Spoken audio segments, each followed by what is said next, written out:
Hey, it's hot bag delivery. This is going to be my first video, and I decided to just go into some deep information as far as the agreement that we all agreed to when we sign up for DoorDash.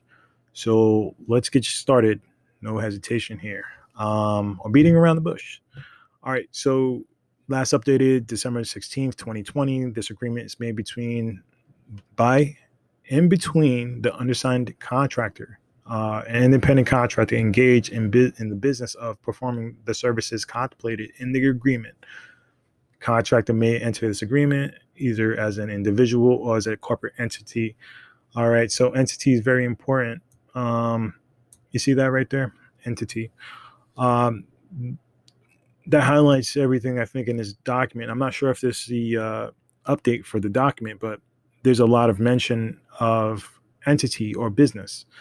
If I want to create or formulate an LLC, delivery services LLC, and DoorDash is a service that I'm going to use for my delivery service business, right? I can operate within or formulate an agreement with DoorDash as a corporate entity where I'm using a tax ID, not necessarily a social security number, but a tax ID, and I operate as a business. Um, Operating as a business definitely has its incentives. If you need insurance, commercial insurance, that's one of the things I can think of. Tax benefits as well. Um, Obviously, if you have employees, then you get into that whole breakdown of having to work with employees and benefits, etc. But obviously, I think that might be the bulk of the changes. I'm not sure, but I don't have the old documentation to compare it to. But it seems to me there's a lot of mention of business or running as an entity. And then also there was an email was sent out, I think maybe 3-4 weeks ago, regards to um, partners, let's call them restaurants. They have the opportunity to go ahead and allow them to facilitate their delivery process. So they don't necessarily have to use a dasher. Dashers are not required for that program. And it seems like this is one document that's agreed upon for business entities and then also individuals. So Cheesecake, if they wanted to bring in, that delivery process in-house, they hire people. It might be cheaper. Who knows? And if they're not busy and they need, they're able to take their staffers and then have food delivered without the need of a dasher, then this makes a lot of sense as they are an entity, and they can control their, I guess, last mile handoffs to customer. Obviously, if the customers are making a lot of complaints with dashers, this is what you would see moving into the future. Outside of automation, automated cars driving around and delivering foods with like little droids, not droids, but robots, not necessarily droids, but obviously unattended, no human contact. Could you imagine that? So I think the bulk of it is kind of tied to that. I'll just kind of dive into a little bit more of this document. DoorDash software permits registered users to place orders for food or other goods. Yeah, I get it. There's the orders from Walmart.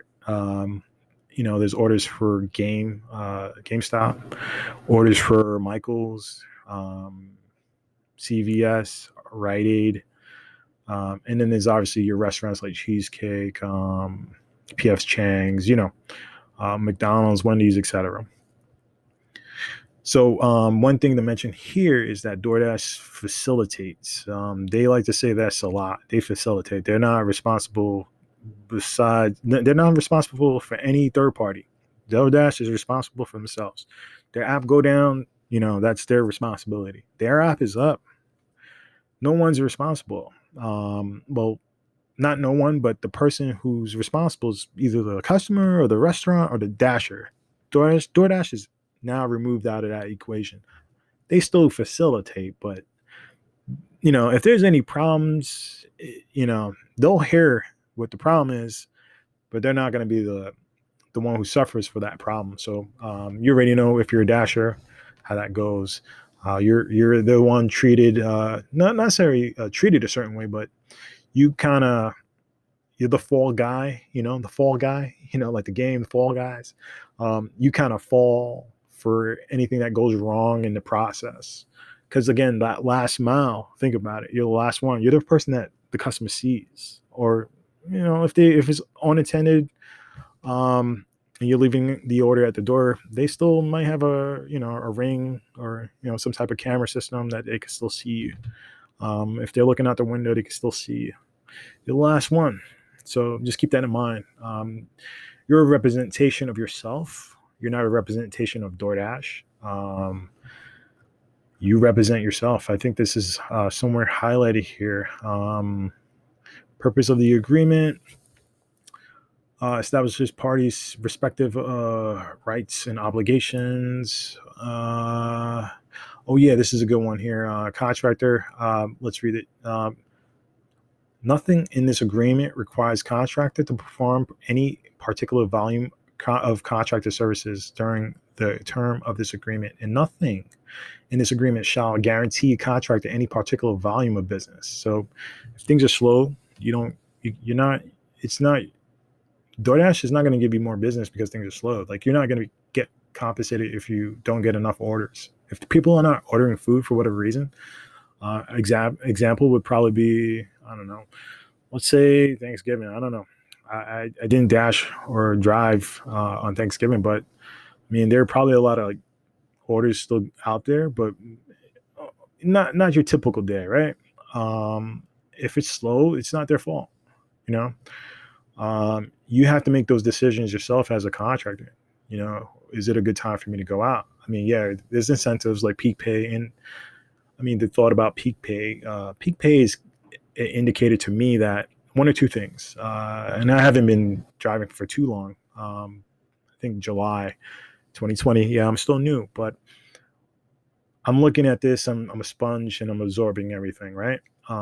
What I've realized is that peak pay means two things: either the weather, inclement weather, and yes, peak pay does kick butt because people are not going out. This is the best time to drive. Obviously, there's safety factors. If you make sure you got the right tires. If it's snowing, you don't want to go out. You're taking a risk. But let's say it's raining. Best time to probably dash.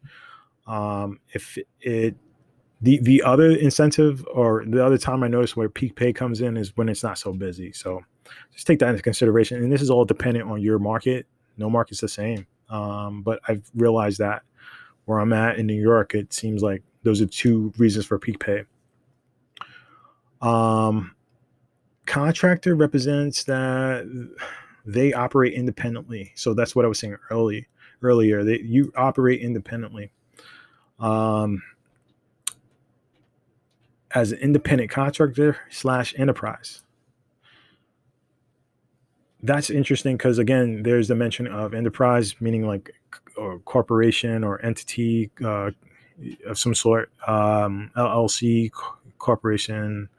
What do you got?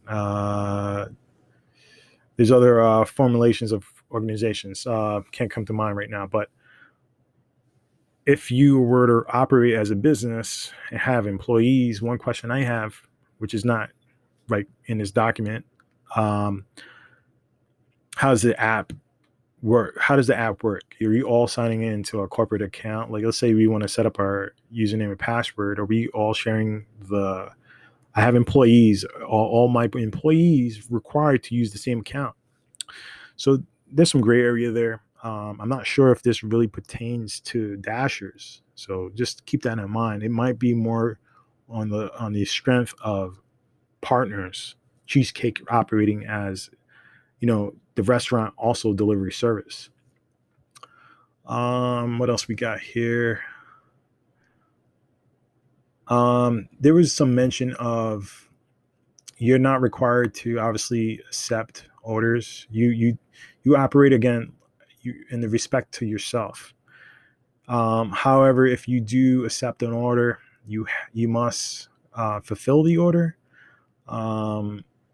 So, I mean, you could be penalized, meaning that it could definitely hurt your ratings. That's the extent of it. And after a certain amount of hits to your ratings, and I'm not sure which rating that is. 1 second here. Actually, pull up the app.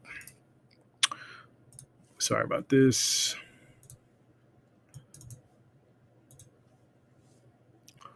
But like, you have your acceptance rate, and continue anyway. You have your acceptance rate, and then you have your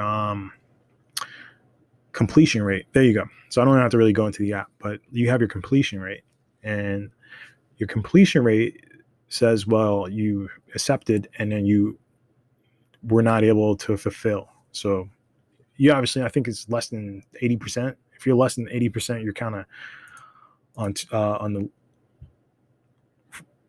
you're kind of on the ledge of being deactivated. Just decline that. All right, so I'm going to skip that. I already know it's the completion rate. What was that little ding there? I think it was the app. Okay, that was Grubhub. All right. Next up, we got, okay, some good stuff here. DoorDash does not require any specific type or quality of contractor's choice of transportation. You're responsible for your vehicle. If you decide to show up in a Lamborghini or deliver by drone, that's not a, hey man, Amazon got those drones. I don't know. Maybe somebody could be a little creative. You know, we could get these drones going. This is not BS, man. Think about it. You now have a fleet of drones.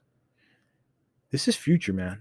You have a fleet of drones that you're using to facilitate orders for restaurant to customer.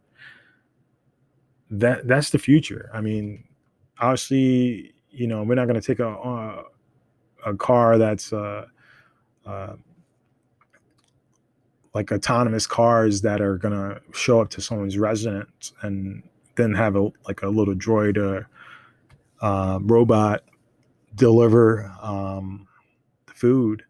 I mean, drones is probably it. It's just a matter of how that handoff occurs. But Amazon's already on that, and they're testing. Contractor does not have a supervisor. Or the individual at DoorDash to whom they report. This is very important. You can't walk into a CVS. I hate to draw it up like that, but let's say you had an issue with the order and you wanted to go into, let's say, a CVS, and you mentioned that DoorDash is your boss and that you can be penalized. DoorDash is not going to penalize you as a supervisor. You are your own boss. So everything you make, you know, you say is a representation of said self, right? You're the individual. Contractor does not require to use any signage. You represent yourself. Again, I stopped using Dasher. I use delivery, you know, delivery driver, you know, like, or, you know, like, I try to escape that because I'm not only working with DoorDash, I'm working with Grubhub, I'm working with Uber Eats, I'm working with Ship. I only don't want to order over there, but I think I'm still active, and if I am, you know, I might sign in and take an order at some point. But I'm a representation of myself. When I show up, it's me, not DoorDash. DoorDash has no control over contractors' personal appearance. So that's another important one. Everybody has an opinion. Obviously, you know, first time you see someone is you make an assumption, or you kind of profile, you know, like you say, all right, the appearance of someone is kind of, you know, a depiction. You want to say this is how this individual is, you know, like that's not true. What's on the surface is not necessarily what's inside. It could be indicators, but it's not necessarily factual. So, I mean, just a side note, obviously you don't want to show up to someone's house in like Speedos. that's a bad representation of yourself.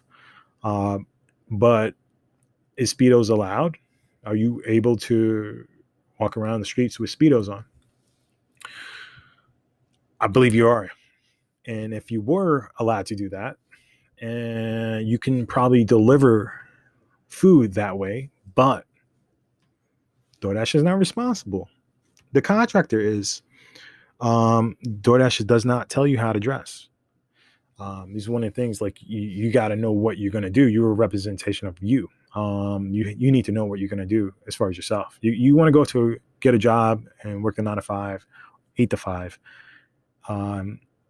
If you're going to go in for an interview, you know what you need to do in order to try to nail that interview, right? First thing is first impression, right? So sometimes that has something to do with how you present yourself and what you wear. If you're wearing jeans and a polo, hopefully, that's okay depending on the job. Like if you're going to be physical work, that might be okay. I'm okay. Like if you're going to be physical, then that might be okay. When working in a warehouse, you don't need to wear a suit for that, but you come clean, you represent yourself in a clean fashion, then, as long as it's clean, I think that's perfect. But if things are dingy, or you got old jeans that got mud on it, and that's a poor representation. Imagine you're receiving food and you're getting ready to eat, you're eager, you pay for your meal and you're excited, you're about to eat, and then your meal is handed to you or left there, and you obviously have an opinion if the person delivering it to you, how did they handle the food? If they're, you take a quick assumption. And I'm not saying this is factual all the time, and I'm not saying that you should be like this, and everybody, again, has their own opinion. Everyone's entitled to that. You have to be, right?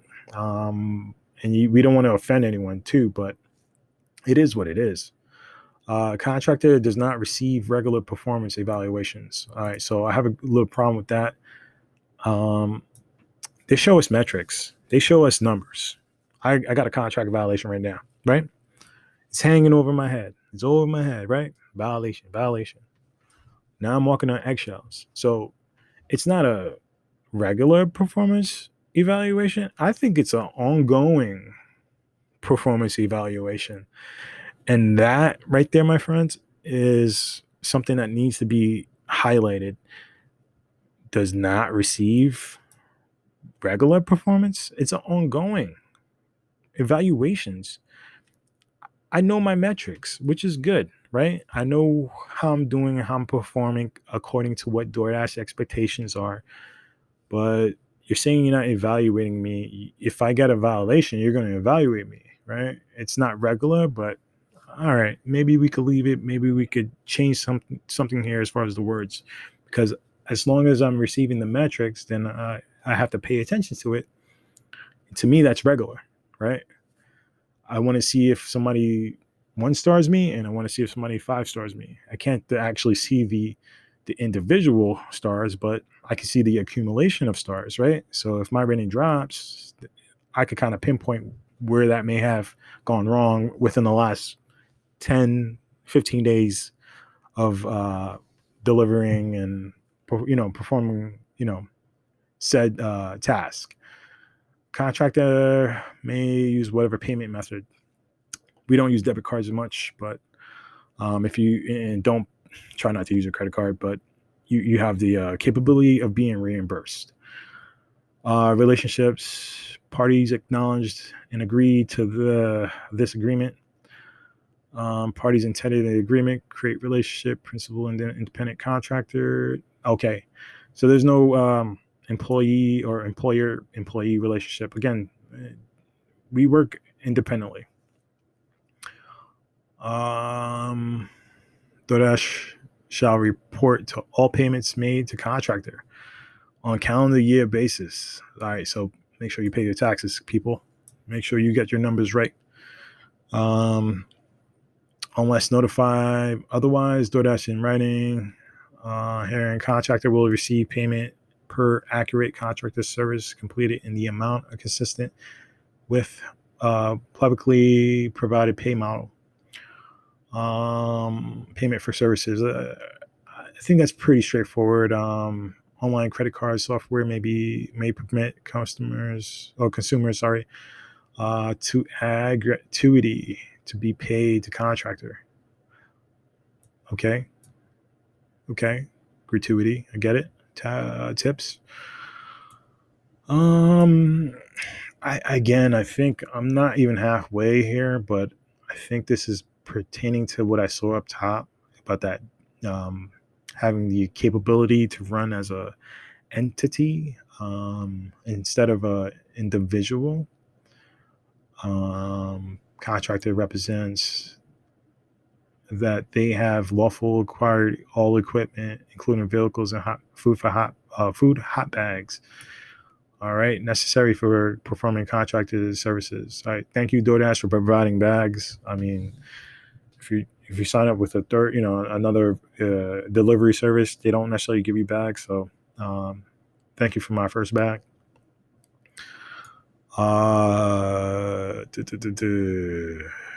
Contractor must, for the safety of consumers on DoorDash platform, pass background check administered by third-party vendor. Okay, it's pretty straightforward. Wait. Again, back to my thought with this whole entity running an organization, running as a business. How does that factor in? Contractor is not required to perform any contractor services personally. So, what is this talk about running as a business? You gonna run a background check on my organization? So this is a little confusing, and it seems like the documentation, the literature here is all merged up somehow.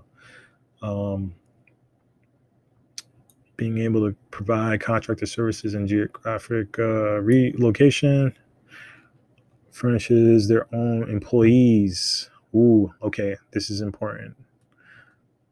We'll start at the top. We get the top of this line. This is all one sentence. Wow. All right, contractor is not required to perform any contractor services personally, but may, to the extent permitted by law and subject to the terms of this agreement, hire or engage others as employees or subcontractors. I think this is it, man.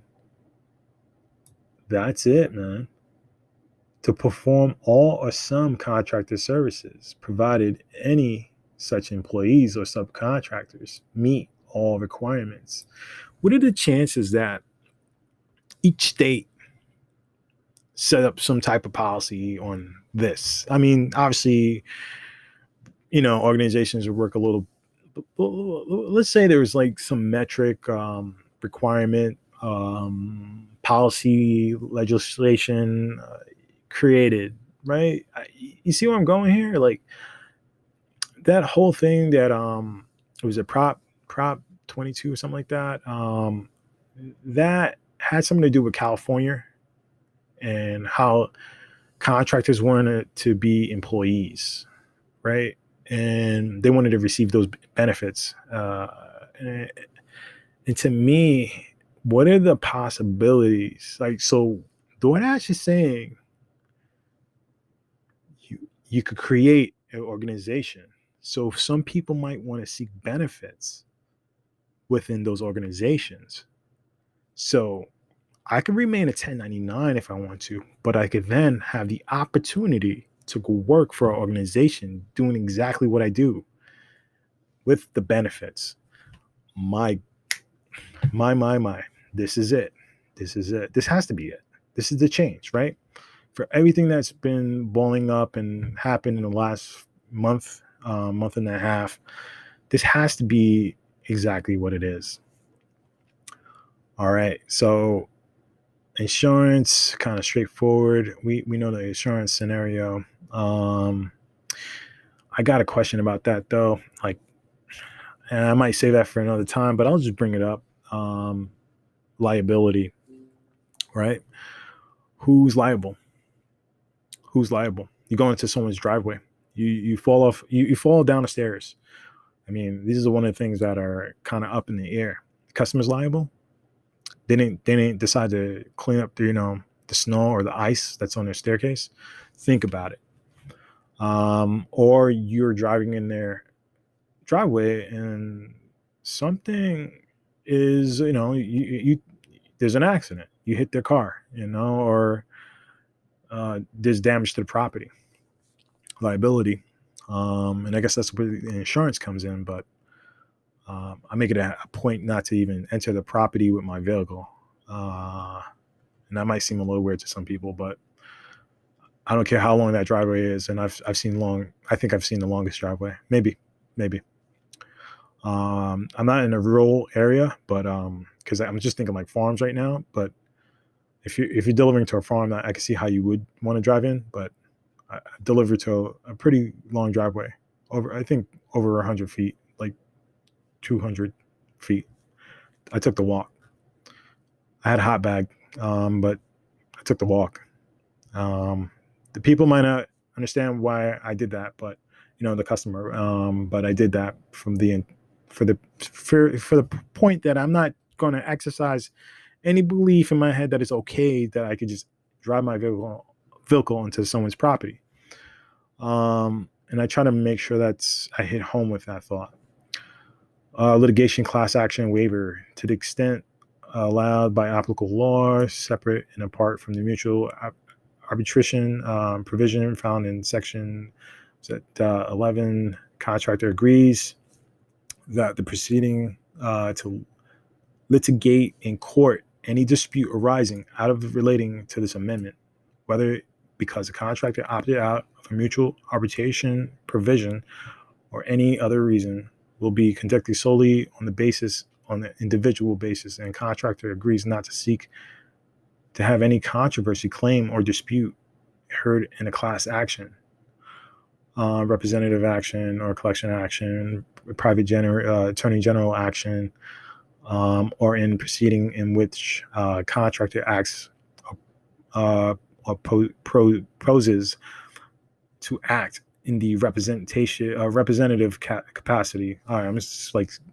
all over the place with the words here, but contractor further agrees that no proceeding will be joined, consolidated, or combined. I guess every issue or claim would be treated solely, or individually, or you can't group up or something like that. Legalese right there. Termination of an agreement.